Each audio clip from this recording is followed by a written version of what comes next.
Hello everyone, तुमच्या सर्वांचं diploma गुरुकुल या चॅनलमध्ये स्वागत आहे.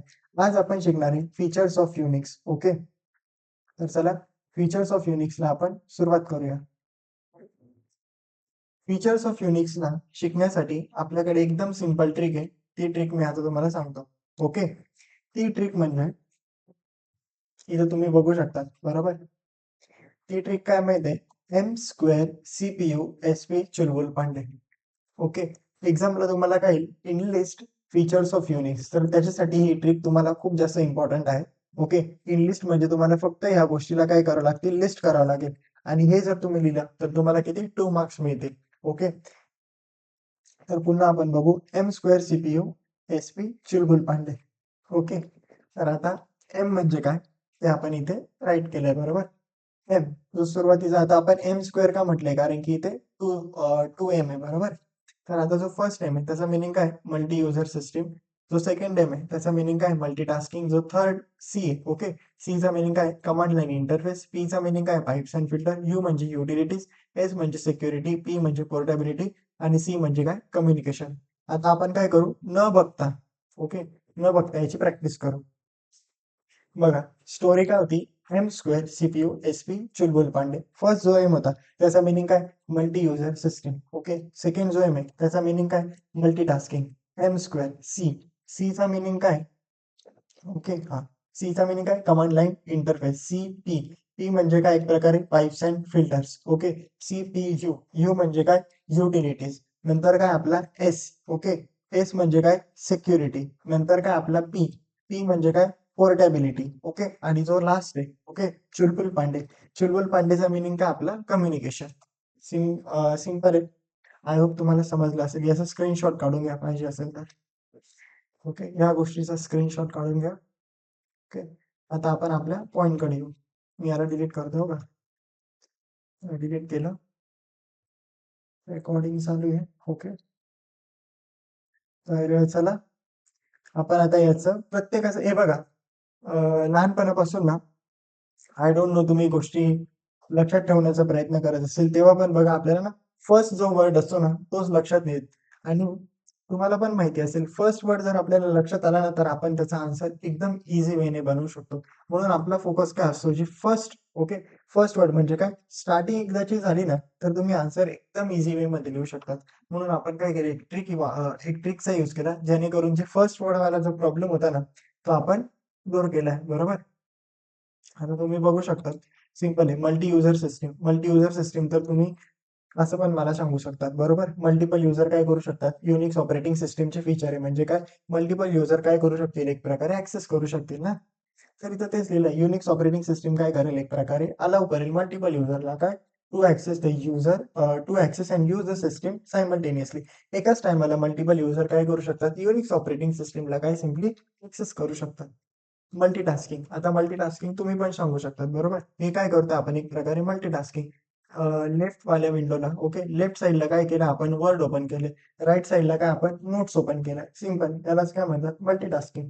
तर इथं आपण फक्त डिस्क्रिप्शन दिलंय, Unix can execute multiple task at the same time, बरोबर.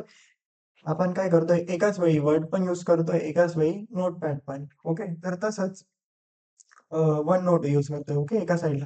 तर त्याच वेळी आपण युनिक्स ऑपरेटिंग सिस्टीमचा यूज करून सुद्धा अशा गोष्टी काय करू शकतो, परफॉर्म करू शकतो.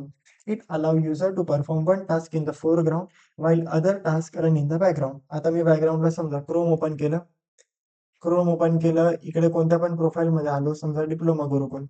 ओके, युट्यूब वर गेलो, बॅक हो आपण. युट्यूब, आता समजा मी काहीतरी सॉन्ग प्ले करायचंय मला. आता मी काय करेल, कोणतं पण एक सॉन्ग प्ले करेल आणि त्याला काय करून देईल, बॅकग्राऊंडला सोडून देईल.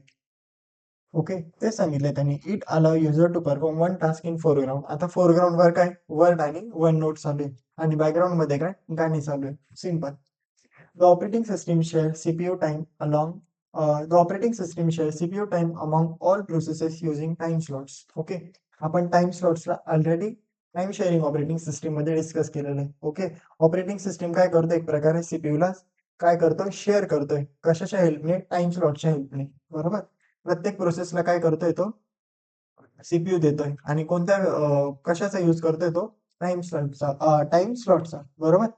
त्याच्यानंतर पुन्हा एकदा हे स्टेटमेंट वाचून घेऊ. The operating system share the CPU time among all processes using time slots. Simple यार. CPU time is allocated according to the priority of the task. Okay. आणि सीपीयू टाइम कशाच्या बेसिसवर अलोकेट केला जाईल कोणत्या पण प्रोसेसला? प्रायोरिटीच्या बेसिसवर. एखादी जर हाय प्रायोरिटी प्रोसेस आली तर तिला काय करू, आधी आपण एक्झिक्यूट करू. सिंपल एकदम. ओके. तिला काय करू आपण, आधी एक्झिक्यूट करू. आणि आता नंतर आय होप तुम्हाला हे 2 पॉइंट समजले असतील. पुन्हा एकदा फक्त रिव्हिजनसाठी हे 2 पॉइंट आपण रीड करू. ऑपरेटिंग सिस्टम काय करते, शेअर करते CPU time among all process using time slots. Okay. याचा टाइम शेअरिंग ऑपरेटिंग सिस्टमशी काही संबंध नाहीये. इथे मी तुम्हाला पुन्हा सांगतोय, सीपीयू काय केला जातो, एक प्रकारे शेअर केला जातोय. कोणामध्ये? प्रोसेसेसमध्ये. कशाच्या हेल्पने? टाइम स्लॉटच्या. That's it. एवढंच आहे त्याच्यामध्ये. Okay. CPU time is allocated according to the priority of the task. Okay. ज्या प्रोसेसची प्रायोरिटी जास्त असेल त्याला काय, सीपीयू आपण अलोकेट करू. Simply. Command line interface. Okay. आता बघू शकता तुम्ही सीएमडी. हे सीएमडी काय, एक प्रकारे कमांड लाईनचा इंटरफेस आहे. तर तेच युनिक्स मध्ये पण आहे. User can interact with the system by entering command through the shell. Okay. User काय करू शकतात, सिस्टमशी इंटरॅक्ट करू शकतात. कशाने? कमांड्स टाईप करून. आणि त्या कमांड्स कशात टाईप करतो आपण? शेल मध्ये. Okay. User can interact with the system by entering commands through the shell. Simple आहे. आता पाईप्स अँड फिल्टर्स, हे खूप जास्त इंटरेस्टिंग टॉपिक आहे. याला आपण आधी समजून घेऊ. ओके. पाईप्स अँड फिल्टर साठी आपण काय केलंय, एक एक्झाम्पल घेतलंय. आधी पाईप काय ते समजून घ्या. Pipes are use to transfer the output of one program as a input to another program. हे समजून घेऊ आपण. ओके. त्यासाठी काय केलंय, मी एक्झाम्पल घेतलंय. पाईप म्हणजे तुम्हाला आधी मी सांगतो. ओके. आपल्याकडे काय प्रोग्राम आहे, ओके. आणि ह्या काय एक युनिक्सच्या कमांड आहे. ओके. आपण ज्या शेलवर टाकतो ना, त्या कमांड आहे. आता एक आपल्याकडे फाईल आहे स्टुडंट्स डॉट टी. त्या स्टुडंट डॉट टी मध्ये काय, स्टुडंट डॉट टी मध्ये काय डेटा आहे, रोहित, अमित, सुरेश, अमित पाटील आणि आकाश. हा डेटा काय या स्टुडंट डॉट टी मध्ये. ओके. आणि ही कॅट कमांड काय करेल, या फाईलला ओपन करेल. या फाईल मधले प्रत्येक एक लाईन काय करेल, रीड करेल. बरोबर. प्रत्येक एक लाईन रीड करेल आणि त्याला आउटपुट कन्सोलवर काय करेल, सिम्पली प्रिंट करेल. ओके. आता मी फक्त ही जर कमांड रन केली नाही युनिक्सवर, तुम्ही रन करून बघा वाटलं असतं. स्टुडंट टी नावाची फाईल बनवा. त्याच्यामध्ये ह्या सगळ्या डेटाला काय करा, इन्सर्ट करा. आणि त्याच्यानंतर ही कमांड काय करा, तुम्ही टाईप करून एक्झिक्यूट करा. त्याच्यानंतर काय होईल, हे जे आपण काय लिहिलेलं आहे ना, ते आहे तसं कमांड आउटपुट कन्सोलवर आपल्याला दिसेल. ओके. या कमांडला टाईप केल्यानंतर आता या कमांडला जेव्हा आपण एक्झिक्यूट करू तर काय भेटेल आपल्याला, आउटपुट. इथपर्यंत कळलं. आता पाईप म्हणजे काय आपण ते समजून घेऊ.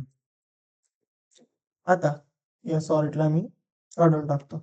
आता ही जी दांडी दिसते ना, दिस दांडी इज नथिंग बट पाईप.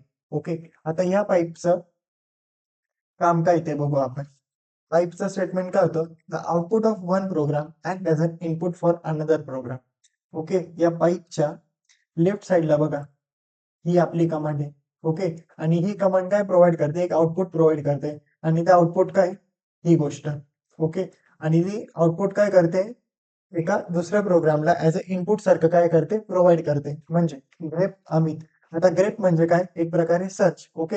या फाईलमध्ये जिथे पण अमित नाव असेल ना, त्याला काय कर, सर्च कर. सिंपल आहे. जिथे पण अमित नाव असेल त्याला काय कर, सर्च कर. आणि काय कर, प्रिंट कर. या कमांडचा असंच मिनिंग आहे. ओके. तर आपण काय केलंय, simply cat students dot T pipe grep Amit. Okay. याच्याने काय होईल, जिथे या फाईलमध्ये जिथे जिथे अमित नाव असेल ना, ते अमित नाव काय होईल, प्रिंट होईल. आणि याच्या आधी आपण सिम्पली एक सॉर्ट लिहिला होता. सॉर्ट म्हणजे तुम्हाला माहित आहे यार, सॉर्टने काय करतो आपण, कोणतं पण जर नंबर असतील, ओके, अल्फाबेट लेटर्स असतील, त्यांना काय करू शकतो, सॉर्ट करू शकतो.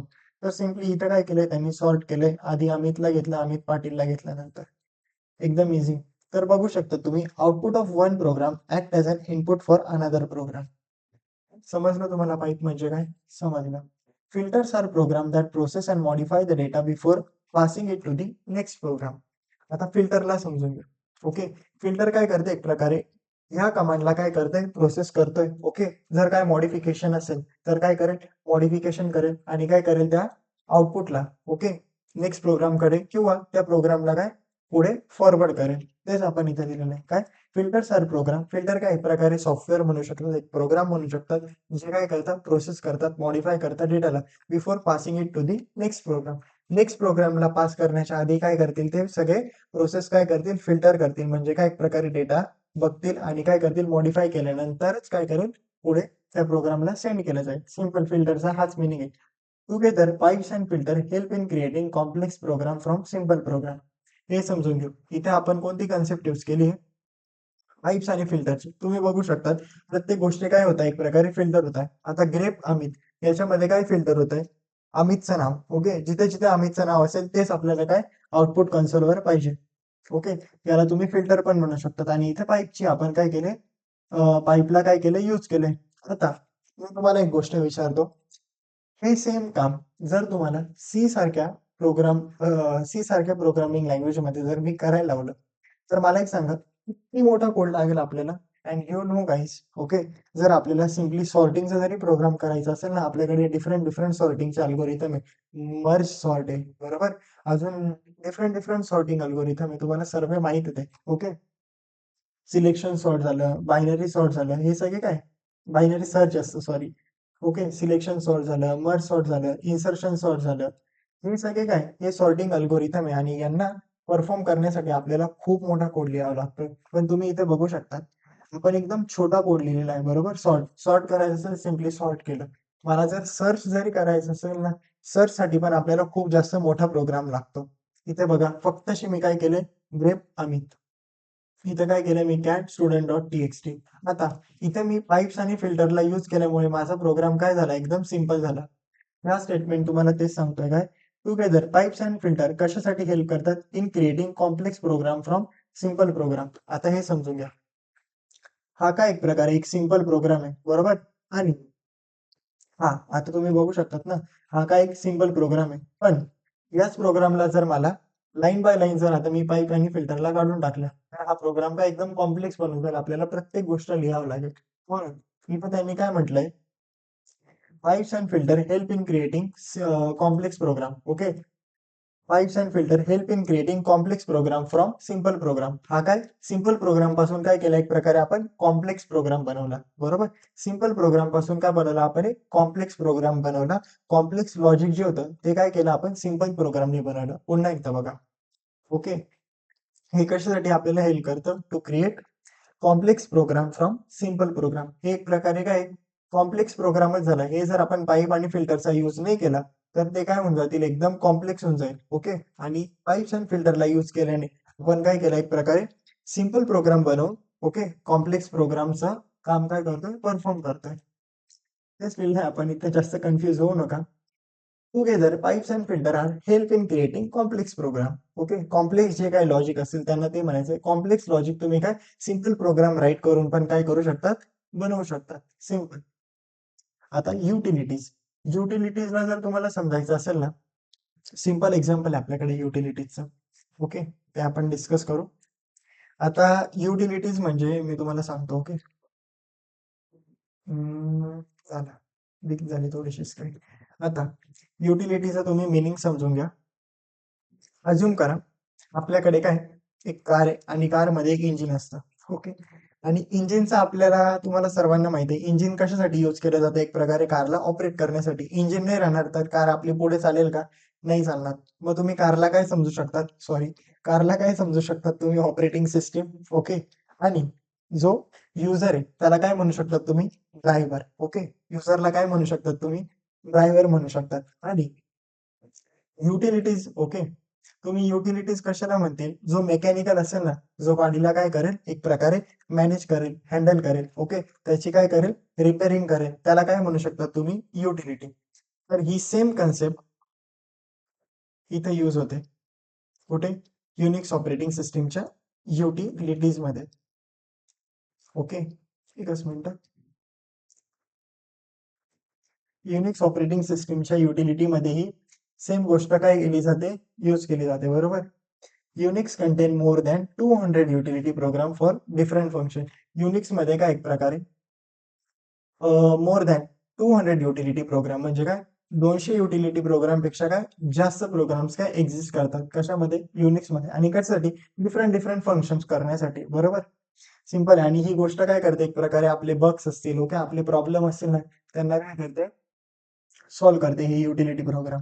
दिस utility help user to perform task efficiently and simplify system operation. Okay, याच्याने काय होतं, युजर काय करू शकतो, त्याचं टास्क इफिशियंटली परफॉर्म करू शकतो आणि सिस्टीमला काय करतो, त्याचे जेवढे पण ऑपरेशन आहे ना त्यांना सिम्प्लिफाय करतो. ओके, आता लास्ट 3 पॉइंट्स बघायचे आपल्याला. एक आहे security. You guys already knew what is security. Then आहे आपल्याला पोर्टेबिलिटी, नंतर कम्युनिकेशन. आपण चला सिक्युरिटीला बघू. सिक्युरिटीमध्ये आपण 3 गोष्टी घेतलेल्या. पहिले म्हणजे ऑथेंटिकेशन. तुम्हाला ऑथेंटिकेशन म्हणजे माहिती आहे. ओके, ऑथेंटिकेशन म्हणजे फॉर एक्झाम्पल हा माझा मोबाईल आहे. या मोबाईलला जर मला ऍक्सेस करायचं असेल, ओके, तर ऑथराइज युजर कोण आहे, मीच आहे. ओके, मला या मोबाईलचा पासवर्ड माहिती आहे. उद्या मी माझ्या फ्रेंडला दिला मोबाईल, त्याला या मोबाईलचा पासवर्ड माहिती आहे का, बिलकुल नाही माहिती. म्हणून तो या मोबाईलला ऍक्सेस नाही करू शकणार. एक प्रकारे काय झालं, ऑथेंटिकेशन झालं. Each user is assign with a unique log in name and password to access the system. Unix operating system मध्ये प्रत्येक युजरकडे काय असतो, त्याचा लॉग इन आयडी असतो आणि त्याचा पासवर्ड असतो सिस्टीमला ऍक्सेस करण्यासाठी. तेच लिहिलं आपण file permissions. Okay, Unix provide read, write and execute permission to control access to files and directories. Okay, Unix काय करतो, एक प्रकारे प्रोव्हाइड करतो डिफरंट डिफरंट काय परमिशन, डिफरंट डिफरंट काय, एक प्रकारे तुम्ही म्हणू शकतात commands. Okay, different different operations म्हणू शकतात तुम्ही, read, write and execute permission to control access to files and directory. युनिक्सने काय प्रोव्हाइड केलं, रीड, राईट अँड एक्झिक्यूट सारख्या परमिशन काय केलं, एक प्रकारे प्रोव्हाइड केलं. कशासाठी, फाईलला फाईलचा ऍक्सेस कंट्रोल करण्यासाठी. म्हणजे उद्या रॅन्डमली कोणी पण यूज माझ्या फाईल, कोणी पण घेऊन माझ्या फाईलला काही नाही करू शकत, ऍक्सेस नाही करू शकत. आणि डायरेक्टरी म्हणजेच काय, एक प्रकारे फोल्डर. मी तुम्हाला फाईल आणि डायरेक्टरीचा डिफरन्स पण सांगितलाय, बरोबर. एकदा पुन्हा सांगतो फक्त. आता बघा, तुम्ही बघू शकता हे डेस्क कॅप्चर, स्क्रीन रेकॉर्डिंग, हे काय झाले आपले फोल्डर. आणि हे जे सगळ्या रेकॉर्डिंग आहे ना, यांना काय म्हणू शकता तुम्ही, फाईल. सिंपल आहे. ओके, त्याच्यानंतर कुठे गेला आपला point, file permission. Unix provide read, write and execute permissions to control access to files and directories. Okay, त्याच्यानंतर फाईल इन्क्रिप्शन. ओके, आता इन्क्रिप्शन म्हणजे काय, आता समजा ही फाईल आहे. ओके, ही मला काय करायची, माझ्या फ्रेंडला सेंड करायची. तर युनिक्स ऑपरेटिंग सिस्टीम सेंड करण्याच्या आधी काय करेल, या फाईलला काय करेल, इन्क्रिप्ट करेल. म्हणजे हिच्यामध्ये बघा, आता काय 8 जुलै 2 वाजून किती, बापरे काय लिहिलंय, 2:44. ओके, हे जे लिहिलंय ना, त्याला काय करेल, एक प्रकारे युनिक्स काय करेल, इन्क्रिप्ट करेल. म्हणजे याला काय करेल, याच्या डेटाला काही पण बनवेल. ओके, रॅन्डम म्हणजे एक असा डेटा जो समजणारच नाही. ओके, असा काहीतरी डेटा. इन्क्रिप्शनचा मिनिंग तर हाच होतो. ओके, इन्क्रिप्शन म्हणजे असा आपला जो रिअल डेटा असतो ना, त्याला काही पण असं वेगळ्या फॉर्मॅटमध्ये लिहून घ्यायचं. ओके, असं वेगळ्या फॉर्मॅटमध्ये लिहून घ्यायचं आणि इंटरनेटवर काय करायचं, सेंड करायचं. आणि जेव्हा जो आपला नेक्स्ट म्हणजे ज्या युजरला आपण सेंड केलंय त्याच्याकडे पोहोचल्यानंतर सगळा डेटा काय होतं, डिक्रिप्ट होतं. म्हणजे काय, त्याच्या ओरिजिनल फॉर्म मध्ये येईल. म्हणजे जे हे दिसतंय ना, ते सगळं ओरिजिनली आपल्याला काय त्या युजरला दिसू शकतं. सिंपल इन्क्रिप्शन आणि डिक्रिप्शनचा हाच मिनिंग आहे. तर आपण इथं तेच लिहिलंय, इन्क्रिप्ट फाईल्स इंटू अनरिडेबल फॉर्मॅट. एक असा फॉर्मॅट जो काय कोणी पण हॅकर वगैरे असेल इंटरनेटवर, तो काय करू नाही शकत, रीड नाही करू शकत. सिंपल आहे. And decrypting the file is also possible. Okay, आपण फाईलला डिक्रिप्ट पण करू शकतो, हे सुद्धा पॉसिबल आहे. या स्टेटमेंटला तुम्ही असं पण म्हणू शकता. ओके, फाईल इन्क्रिप्शन मध्ये, encrypt the file into an unreadable format. Okay, and Unix operating system can decrypt the file into its original format. Simple आहे. त्याच्यानंतर पोर्टेबिलिटी. ओके, पोर्टेबिलिटीचा मिनिंग समजून घ्या. ओके, आता अज्युम करा मला काय करायचंय, मॅक ऑपरेटिंग सिस्टीम. तुम्हाला माहिती आहे ऍपलचे जे लॅपटॉप असतात त्यांना ऑपरेट करणारी सिस्टीम कोणती असते, मॅक ओएस. ओके, ती जर मी, ओके, मॅक ओएस जर मी माझ्या एचपीच्या लॅपटॉपमध्ये इन्स्टॉल केली, टेक्निकली मी काय मॅक ओएसला माझ्या एचपीच्या लॅपटॉपमध्ये इन्स्टॉल करू शकतो. पण प्रॉब्लेम काय होईल, मॅक ओएसला मी इन्स्टॉल केल्यानंतर त्याला काय लागतील, मॅक ओएसचे काय डेडिकेटेड प्रोसेसर लागतील. ते प्रोसेसर तर माझ्या लॅपटॉपमध्ये नाही. माझ्या लॅपटॉपमध्ये करंटली इंटेलचे प्रोसेसर आहे. ओके, मग ती ऑपरेटिंग सिस्टीम माझ्या लॅपटॉपमध्ये वर्क होऊ शकते का, काम करू शकते का, नाही करू शकत. ओके. मला प्रत्येक गोष्टी ज्या ज्या रिक्वायर्ड आहे त्या ती मॅक ओएस माझ्या एचपीच्या लॅपटॉपमध्ये नाही देऊ शकत. मग मी ह्या मॅक ओएसला पोर्टेबल म्हणू शकतो का, तर बिलकुल नाही. ओके. ही डिफरंट डिफरंट डिव्हाइसवर काय वर्क नाही होऊ शकत आहे. पण ही जी युनिक्स ऑपरेटिंग सिस्टीम आहे ना, हिला तुम्ही कोणता पण लिटरली आतापर्यंत तुम्ही जेवढे पण डिफरंट डिफरंट लॅपटॉप त्यांची डिफरंट डिफरंट लॅपटॉप बघितले असतील ना, मॅक ओएस आपला मॅकबुक असू द्या, अजून एचपीचा लॅपटॉप, लिनोवाचा लॅपटॉप. ओके. जेवढे पण डिफरंट डिफरंट लॅपटॉप आहे ना, त्यांच्यावर तुम्ही युनिक्स ऑपरेटिंग सिस्टमला विदाउट एनी हेजिटेशन रन करू शकता. बरोबर. तर पोर्टेबिलिटीचा मिनिंग तोच होतो. आपण आता बघू. Unix is highly portable operating system that can run on different hardware platform. बघा, आत्ताच ते आपण डिस्कस केलं. With minimal modification. तुम्हाला जास्त मॉडिफिकेशन करायची गरज नाही पडणार. सिम्पली इन्स्टॉल करा. तुम्ही काय करू शकता, यूज करू शकता. Okay. It support system from various vendor such as IBM, DEC, HP and Sun. Okay. Different different company काय करतात, याला सपोर्ट करतात. कोणाला, युनिक्स ऑपरेटिंग सिस्टमला. म्हणजे ह्या सगळ्या सिस्टीम्सवर ओके, हे कंपनी काय क्लेम करते की तुम्ही माझ्याच कंपनीच्या लॅपटॉपवर, माझ्या कंपनीच्या डिव्हाइसवर काय करू शकतात, ह्या युनिक्स ऑपरेटिंग सिस्टमला काय करू शकतात, रन करू शकतात. Unlike many operating system. Okay. ही मेनी ऑपरेटिंग सिस्टम सारखी नाहीये. Unix is not restricted to a single machine or a platform. Okay. हे तुम्हाला समजलं असेल. युनिक्सला कोणत्याच प्रकारे रेस्ट्रिक्शन नाही दिलंय. ओके. की तू ह्याच प्लॅटफॉर्मवर रन करू शकते, त्याच प्लॅटफॉर्मवर रन करू शकते, असं काही नाही. तू कुठेही रन करू शकते. ओके. नंतर कम्युनिकेशन. कम्युनिकेशन म्हणजे सिंपल यार. Unix allow communication between computer connected through a network. जे पण कम्प्युटर नेटवर्कवर कनेक्टेड असतील, okay, Unix operating system communication करण्यासाठी काय करते, त्यांना अलाव करते. ओके. म्हणजे जर तुमचं कम्प्युटर नेटवर्कला कनेक्ट असेल, तरी सुद्धा तुमची युनिक्स ऑपरेटिंग सिस्टीम काय एक प्रकारे वर्क करेल. User can share email, files, data and program over the network using Unix operating system. Okay, distance is not a barrier for exchanging information between connected system. Distance हे काय आपला अडथळा नाहीये Unix operating system मध्ये. कशासाठी, इन्फॉर्मेशनला share करण्यासाठी. Simple आहे, distance is not a barrier for exchanging the information between connected system. Okay. Simple एकदम. आय होप तुम्हाला युनिक्स ऑपरेटिंग सिस्टीमचे फीचर समजले असतील. तर आजच्या व्हिडिओसाठी एवढंच. तुम्हाला या सगळ्या नोट्स जर पाहिजे असतील ना, ओके, या नोट्स जर सगळ्या पाहिजे असतील ना, तर डिस्क्रिप्शनमध्ये एक व्हॉट्सअप ग्रुपची मी लिंक ॲड केलेली आहे. त्या लिंकवर तुम्ही काय करा, क्लिक करा आणि व्हॉट्सअप ग्रुपमध्ये ॲड व्हा. ओके. तुम्ही व्हॉट्सअप ग्रुपमध्ये ॲड झाल्यानंतर मी तुम्हाला काय करेल, जेवढ्या पण नोट्स आहे आपल्या की आपण क्रिएट केलेल्या, तेवढ्या सगळ्या काय करेल, सेंड करेल. ओके. तर आजच्या व्हिडिओसाठी एवढंच. ही व्हिडिओ जर तुम्हाला आवडली असेल तर ह्या व्हिडिओला लाईक करा, शेअर करा आणि कमेंट करा. आतापर्यंत जर तुम्ही या चॅनलला सबस्क्राईब नसेल केलं तर चॅनलला सबस्क्राईब पण करा. ओके. आणि ही व्हिडिओ जास्तीत जास्त मित्रांपर्यंत काय करा, शेअर करा, जेणेकरून त्यांना हेल्प होईल. थँक्यू.